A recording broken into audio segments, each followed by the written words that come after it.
নিষ্ঠুরতা নির্মমতার ভিতর দিয়ে এই জুলাই আগস্ট মাসে বাংলাদেশকে যেতে হয়েছে।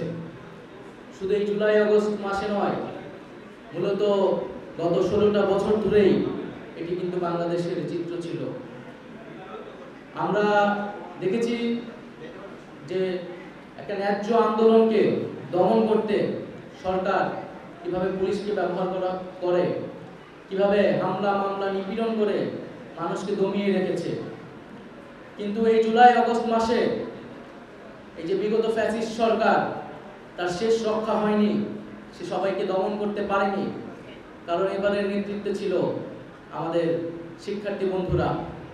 ছাত্ররাই এই বাংলাদেশকে স্বৈরাচার মুক্ত করেছে এবং আমরা দেখেছি কিভাবে বিশ্ববিদ্যালয় শিক্ষার্থীদের পাশাপাশি আমাদের স্কুল কলেজ এবং মাদ্রাসার শিক্ষার্থীরা এই আন্দোলনে সাহসী ভূমিকা পালন করেছে। সেই সকল সাহসীদের মধ্যে অন্যতম একজন সাহসী হচ্ছে সেই আমাদের গোলাম নাফিস, শহীদ গোলাম নাফিস।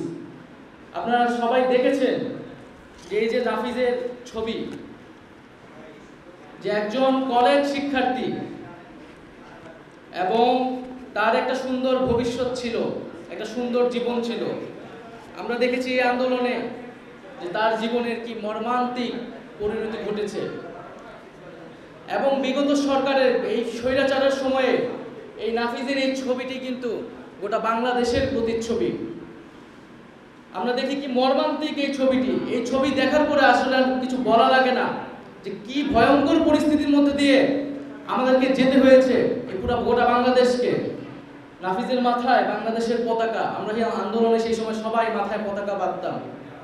নাফিসও সেই পতাকা বাঁধা অবস্থায়, গুলিবিদ্ধ অবস্থায় রিকশায় শুয়ে রয়েছে। তাকে হাসপাতালে নেওয়ার কেউ নেই, হাসপাতালে নিতেও তাকে বাধা দেওয়া হচ্ছে। আসলে এই শহীদদের বিনিময়ে কিন্তু আমরা আজকের এই বাংলাদেশ এবং আমরা যে আজকে কথা বলতে পারছি মুক্তভাবে, আমাদের মতামত দিতে পারছি, সেটা তাদের কারণে। আজকে অনেকে আমার সম্পর্কে বললেন প্রধান সেনাপতি, আন্দোলনের উপকার। আমি অনুরোধ করব এই ধরনের সম্বোধনগুলো আমাদের ক্ষেত্রে করবেন না।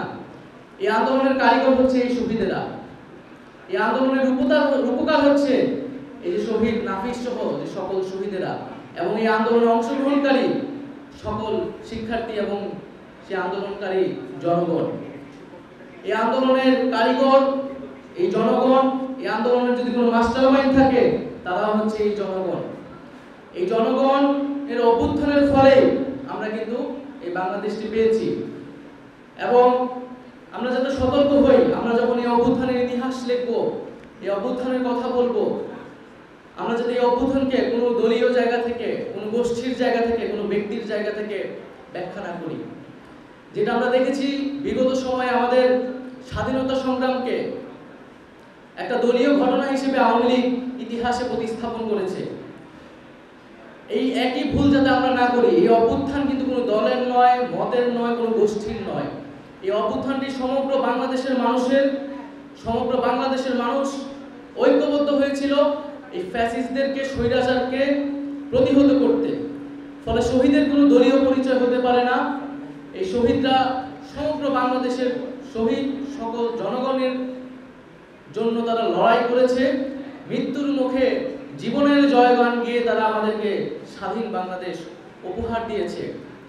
আমরা যাতে সেই শহীদদের স্পিরিটটিকে, এই অভ্যুত্থানের স্পিরিটকে ধারণ করি এবং সে অনুযায়ী সকলের জায়গা থেকে দেশ পরিচালনায় আমরা ভূমিকা পালন করি, সেই প্রত্যাশা আমাদের থাকবে। আজকে হয়তো একটা ভবনের নামকরণের কথা আমরা শুনছি শহীদ নাফিসের নামে।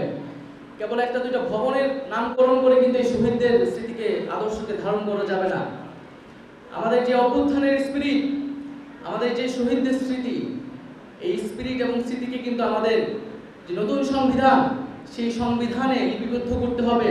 সেই নতুন সংবিধানে আমাদের অভ্যুত্থানের স্পিরিট এবং শহীদদের স্মৃতিকে কিন্তু স্মৃতির প্রতিফলন ঘটাতে হবে এবং সেই অনুযায়ী সামনের ভবিষ্যৎ বাংলাদেশ, এই বাংলাদেশকে পরিচালনা করতে হবে। আমরা একটা কথা বলছি যে নতুন বাংলাদেশ, নতুন স্বাধীনতা, কিন্তু এর মানেটা কি? এর মানেটাকে কিন্তু আমাকে বুঝতে হবে।